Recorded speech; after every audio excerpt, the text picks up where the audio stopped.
히브리서 4장 14절부터 5장 10절까지 한 절씩 교독하겠습니다. 하나님의 말씀입니다. 그러므로 우리에게 큰 대제사장이 계시니 승천하시니 곧 하나님의 아들 예수시라. 우리가 믿는 도리를 굳게 잡을지어다. 우리에게 있는 대제사장은 우리의 연약함을 동정하지 못하실 이가 아니요 모든 일에 우리와 똑같이 시험을 받으신 이로되 죄는 없으신.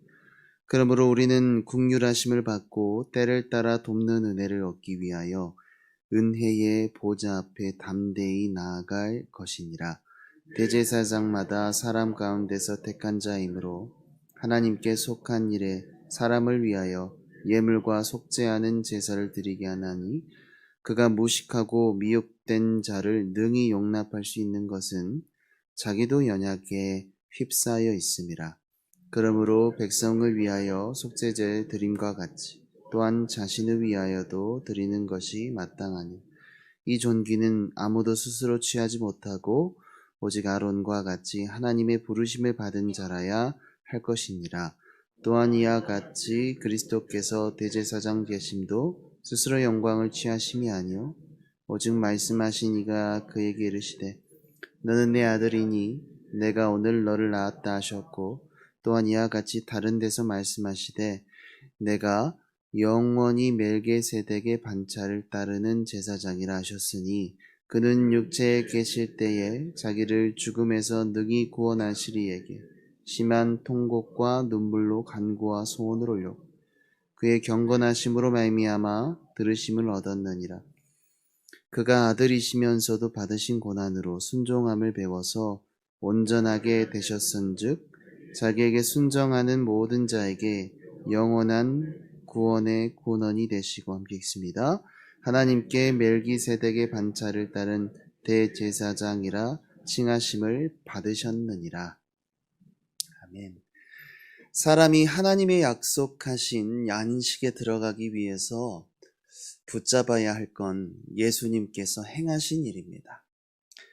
예수 그리스도께서 죄인들을 위해 어떤 역할을 담당하셨는가? 거기에 대해 저자는 14절에 말씀합니다. 그리스도께서 주시는 은혜를 알고 활용해서 그리스도에 대한 여러분의 확신을 유지하라. 그 믿음을 굳게 하라고 말씀하죠. 여러분, 그리스도께서 큰 대제사장으로서 성도들에게 어떤 역할을 행하셨죠? 소요리문답 25문은 예수님의 제사장 직분을 다음과 같이 말씀합니다. 그리스도께서 제사장의 직분을 행하시는 것은 하나님의 공의를 만족시키시려고 단번에 자신을 제물로 드리는 것입니다. 또 우리를 하나님과 화해하게 하시고 또 우리를 위해 끊임없이 간구하시는 것입니다. 예수님은 제사장으로서 하나님의 공의를 만족시키셨습니다. 제사장은 사람들을 대표해서 동물 제사를 드리는 역할을 했습니다. 제사를 통해 백성들이 하나님과 화목한 관계를 맺을 수 있도록 돕는 역할입니다. 제사는 사람이 지은 죄를 동물에게 대신 책임지도록 하는 방법이었습니다. 사람들이 제사장에게로 제물을 가지고 오면 제사장은 그 동물의 머리에 안수할 수 있도록 안내하고, 제사장이 그 제사를 도움으로써 이제 제물을 잡고 가죽을 벗기고 각을 뜨고 또 머리와 기름, 내장을 따로 분리해서 순서대로 번제단에 불태우는 거죠. 그리고 제사장은 백성을 위해서 기도합니다. 하나님, 지금 동물이 죽습니다. 이 동물을 보시고 저희의 죄를 용서하옵소서. 이 일은 매번 반복되었습니다. 만약 우리가 지금 동물 제사를 여전히 드리는 시대 속에 살아간다면 오늘 우리가 이 새벽에 나올 때도 양 한 마리씩, 염소 한 마리씩 다 가지고 나오셔야 되는 거죠. 동물 제사는 메시아를 기다리게 하는 그림자였습니다. 단순히 인간을 대신해서 동물을 죽이는 것만으로는 사람의 근본적인 죄 문제를 해결할 수 없었습니다. 사람의 죄값은 반드시 동물이 아니라 사람이 치러야 합니다. 동물이 사람의 죄를 대신할 수 없습니다. 반드시 죄를 심판하시는 이 완전한 하나님의 공의를 만족시키려면 죄 없고 흠 없는 한 인간이 죄인을 대신해서 피를 흘려야 합니다. 죄가 조금도 없으신 우리 예수 그리스도께서 모든 피를 흘리심으로 우리의 죄에 대한 하나님의 공의를 완전히 만족시키셨습니다. 예수님께서 하나님의 공의를 만족시킨 일은 그 누구도 해낼 수 없는 인류 역사의 최고의 숙제였습니다. 죄가 없으시고 완전한 하나님이시며 완전한 사람이신 우리 예수님께서도 이 일을 행하시는 일에 있어서는 심한 통곡과 눈물로 하나님 앞에 간구의 소원을 올려드렸습니다. 죄를 조금도 용납하실 수 없는 하나님의 그 완전한 공의를 만족시키는 일에 있어서는 우리 예수님조차도 하나님의 아들이시면서 고난을 받으셔야 했고요. 또 이 땅을 살아가시면서 순종을 배우셔야 했던 것입니다. 사랑하는 여러분, 이 세상에 그 누구도 하나님의 공의를 만족시킬 수가 없습니다. 아니, 우리는 하나님의 법을 단 하나도 지킬 수가 없는 존재들입니다. 예수님의 고난은 죄인을 대신하신 것이고, 또 예수님의 순종은 하나님 나라에 들어가기에 합당한 자로 여김을 받는 필수 조건입니다. 아담부터 지금까지 우리에게는 없는 것, 하나님의 공의를 만족시키는 것입니다. 또 우리에게서 날 수 없는 것, 그것이 바로 하나님께 순종할 수 있는 것입니다.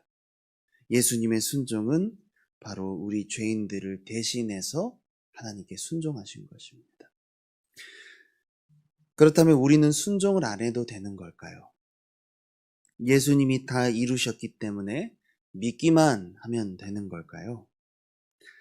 만약 예수님이 이루신 이 완전한 순종을 외면한 채 다른 방법으로 하나님께 나아가려고 한다면, 예수님이 이루신 이 완전한 공의를 우리가 신뢰하지 않고 나만의 종교 방식으로 하나님께 예배한다면 하나님은 그 사람의 예배와 기도를 외면하십니다.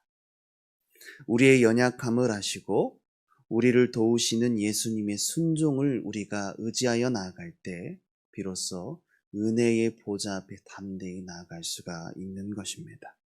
우리 16절 말씀을 함께 읽겠습니다. 그러므로 우리는 긍휼하심을 받고 때를 따라 돕는 은혜를 얻기 위하여 은혜의 보좌 앞에 담대히 나아갈 것이니라. 사랑하는 성도 여러분, 예배는 하나님의 임재 안으로 들어가는 겁니다. 하나님께서 우리에게 한 길을 열어주셨는데 그 길이 바로 예수님을 통해 예수님 때문에 하나님 앞에 나아갈 수 있는 길입니다. 예수님께서 하늘에 있는 그 하나님의 성소에 들어가셨듯이 오늘 우리도 예수님의 이 순종의 의로움, 하나님의 공의를 완전히 만족시키신 이 화목제물 되심을 의지할 때, 우리의 중보자 되심을 우리가 힘입어 나아갈 때 하나님을 예배하며 하나님의 존전 앞으로 나아갈 수가 있는 것입니다. 온 땅에 충만한 하나님의 영광과 예배를 통하여만 느낄 수 있는 하나님의 아름다우심과 거룩하심을 경험할 수가 있는 것입니다. 하나님을 사랑하고 경험하는 일이 바로 여기서부터 시작이 되는 것이죠. 또한 예수님은 멜기세덱의 반차를 따르는 제사장이십니다. 여러분, 멜기세덱이 어떤 사람인지 설명하지 못하는 성도님들을 많이 보곤 합니다. 멜기세덱은 창세기 14장에 처음 등장하는 인물이죠. 창세기 14장은 인류의 첫 전쟁을 담아내고 있습니다. 이때 아브라함이 전쟁에서 승리하고 얻은 전리품의 10분의 1을 멜기세덱에게 바칩니다. 멜기세덱은 당시 살렘 왕이었습니다. 평강의 왕이라는 뜻입니다. 그런데 멜기세덱은요, 왕이면서 동시에 제사장이었습니다. 그래서 이 제사장만 축복을 할 수 있는데 이 멜기세덱이 아브라함에게 전쟁을 승리하고 온 아브라함에게 10분의 1을 받고 아브라함을 축복했죠. 아브라함은 멜기세덱에게 11조를 바치면서 그가 왕이면서 동시에 제사장이라는 것을 인정한 겁니다. 예수님께서 멜기세덱의 반차를 따르셨다는 것은요, 멜기세덱의 출신을 알 수 없듯이 예수님의 탄생과 삶도 일반적인 유대인의 전통을 따라 살아왔고 태어나지 않았다는 것을 동시에 그 반열을 맞추고 있는 겁니다. 어떻게 한 사람이 왕이면서 동시에 제사장 직분을 행할 수 있는가? 유대 전통에서는 잘 이해할 수 없지만 아브라함이 그 예라는 겁니다. 여러분, 10의 1조가 율법에 제정이 되어 있었죠. 그런데 아브라함이 있었을 때는 모세 율법이 아직 주어지지 않은 때입니다. 그러니까 예수님의 계보는 율법을 떠나지도 않고 또 율법을 초월해서 하나님의 언약에 관련된 구원의 반열이라는 것, 하나님께서 특별히 정해 놓으신 구원의 계보라는 것을 보여줍니다. 이 사실은 유대 전통인 율법과 제사를 통해 구원이 이루어지는 것이 아니라 멜기세덱과 같은 특별한 왕이면서 제사장인 한 사람을 통해 구원이 이루어진다는 것입니다. 더 나아가 예수님의 왕직과 제사장직은 영원하며 예수님은 그 모든 일을 넉넉히 감당하시는 분이십니다. 히브리서가 기록되고 이 히브리서를 전달받는 흩어진 유대인들은요, 고난과 핍박, 그리고 유대교에서 그리스도를 믿는 제자의 길을 개종한 사람이기 때문에 목숨의 위협을 받았고요. 또 뒤로 갈수록 이 사람들이 얼마나 심한 순교와 고통을 받았는지 잘 나와 있습니다.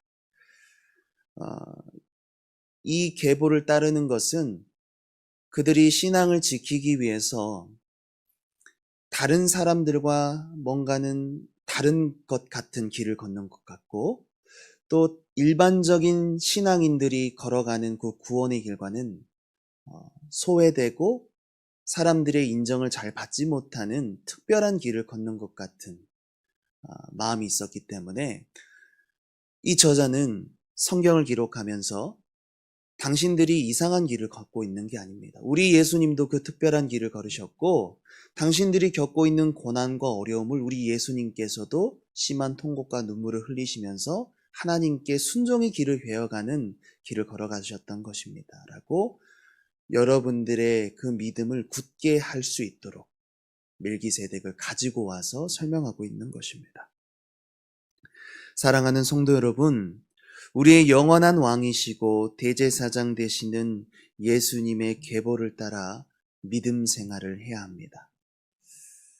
그 길이 무모해 보일 수 있습니다. 일반 사람들 사이에서는 비상식적으로 보일 수도 있습니다.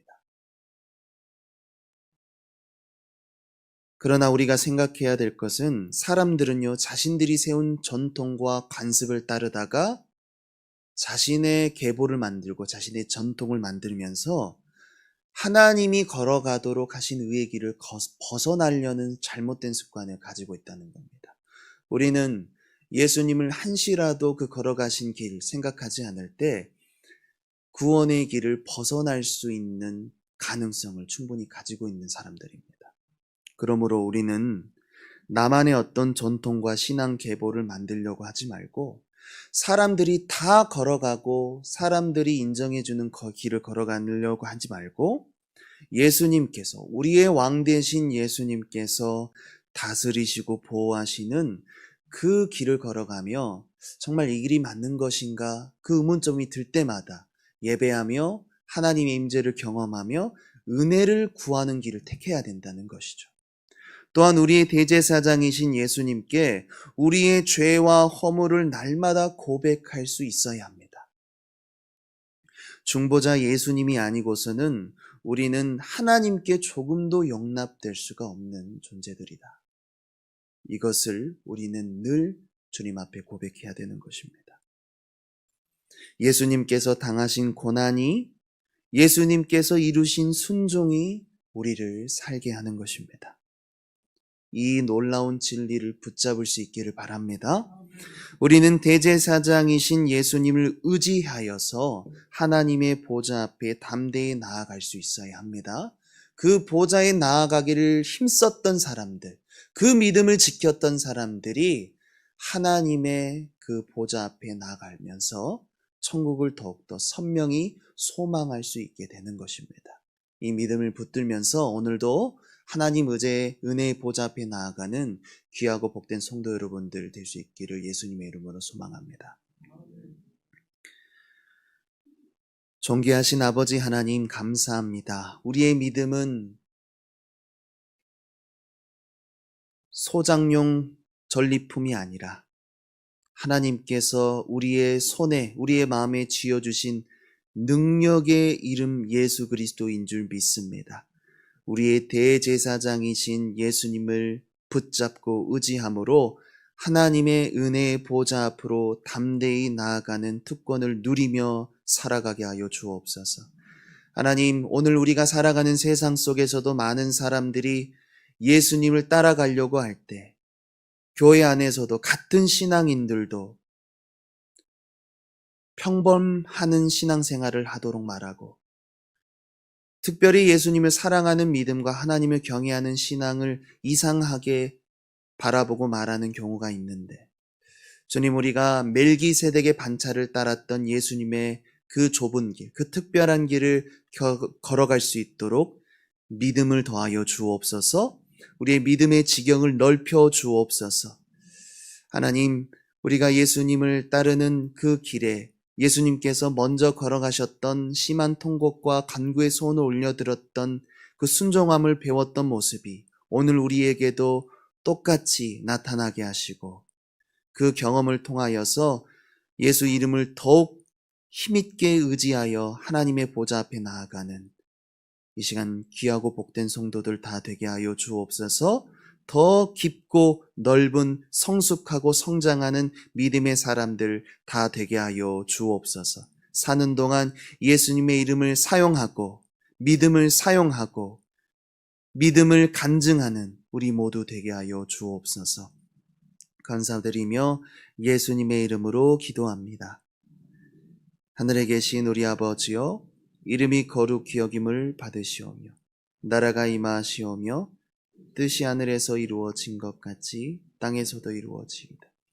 오늘 우리에게 일용할 양식을 주시옵고 우리가 우리에게 죄 지은 자를 사하여 준 것 같이 우리 죄를 사하여 주시옵고 우리를 시험에 들게 하지 마시옵고 나라와 권세와 영광이 아버지께 영원히 있사옵나이다. 아멘.